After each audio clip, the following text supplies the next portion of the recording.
More than 1 million young people will descend on Madrid this week for World Youth Day.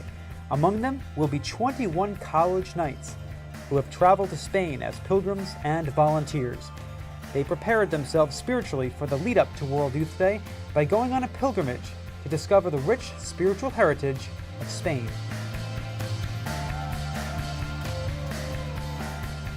We came to Zaragoza first, the historical capital of Aragon and home to Our Lady of Pilar.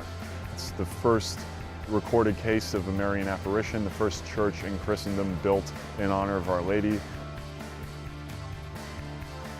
The only way I can describe that church is breathtaking. I was speechless, literally speechless when I walked in. It's just the sheer beauty of it. St. James' story with Our Lady of Pilar is really instructive because at the time that the apparition took place, his apostolate here in Spain was going very poorly. They weren't making very many converts. He and his disciples with him were incredibly discouraged, and Our Lady appeared to him to give him courage and perseverance and encourage him to continue his apostolic work through a more fervent devotion to prayer. And I think we hope to offer an example to college knights.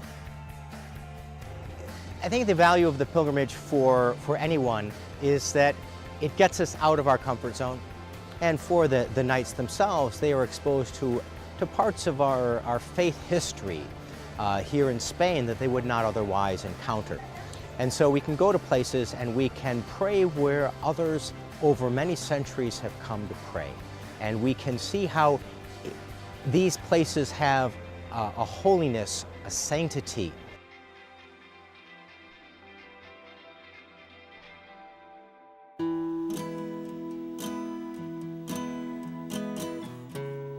We got to Manresa, which it's this church built into a rock, a cave. So we were able to have Mass there in the cave where St. Ignatius actually wrote the spiritual exercises, which was just amazing.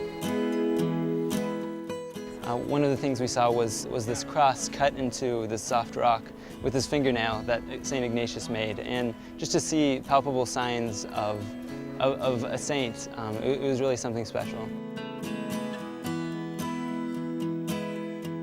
Today, the College Knights visited two different sites of particular importance to the spiritual history of the region. One is Manresa, and the other is the Monastery of Montserrat. Montserrat is very important because it's the most significant Marian shrine in the region of Catalonia. It's especially important because the Black Madonna here also played a very prominent role in the spiritual development of a number of saints, including St. Ignatius himself. Before going to Manresa, St. Ignatius came here to renounce his previous military history. He offered his sword and his dagger and left them in the chapel of Our Lady of Montserrat after praying an all-night vigil. And so I think his example of chivalry and spiritual devotion is something that really speaks to us as Knights of Columbus. Just seeing some of these sites, like the Black Madonna here, seeing where St. Ignatius was spending the time in the caves, it's inspiring. And I think you get to really get a scope of just how extraordinary and large our faith is and what a great history it has.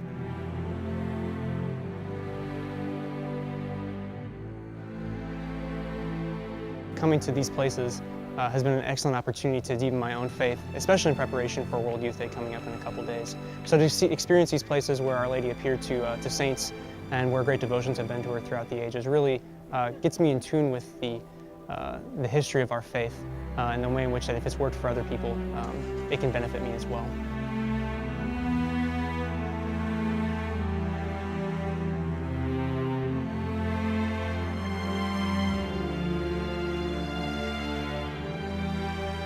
So we arrived from Burgos, where there was a Gothic cathedral this afternoon.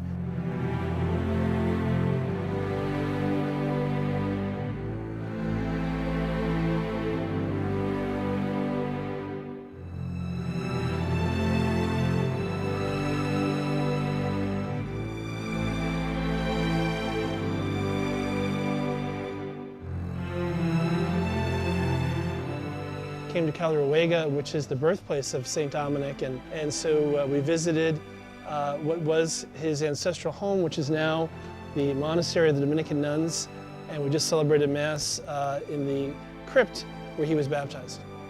Father, call him to mind the death of your Son, endured for our salvation. So we hope that much as St. Ignatius would refer to Scripture in saying that he came to set the world on fire and wished it was already blazing, we hope that the college knights who came on this pilgrimage can learn from this experience and be inspired to go back to their campuses and renew a sense of Catholic identity in their universities and also a commitment to holiness in parish life.